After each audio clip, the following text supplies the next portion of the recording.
So Amnesty International has condemned the death sentence of 24-year-old Ruth Kamande for murdering her boyfriend by stabbing him 22 times.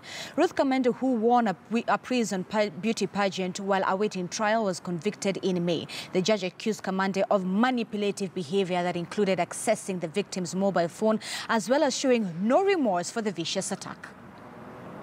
The death penalty has no place in a modern democratic society like Kenya, and it definitely has no place in our Bill of Rights. Our Bill of Rights essentially give everybody the right to trial and also the right to a retrial. We need to be very clear that we are moving in that direction rather than backwards to essentially what is a colonial law that was introduced in Kenya in 1893. We need to be clear that this model does not work anymore. What does work is correctional facilities. What does work is rehabilitation, and also an opportunity for those offenders to go through a process where they are rehabilitated back into society.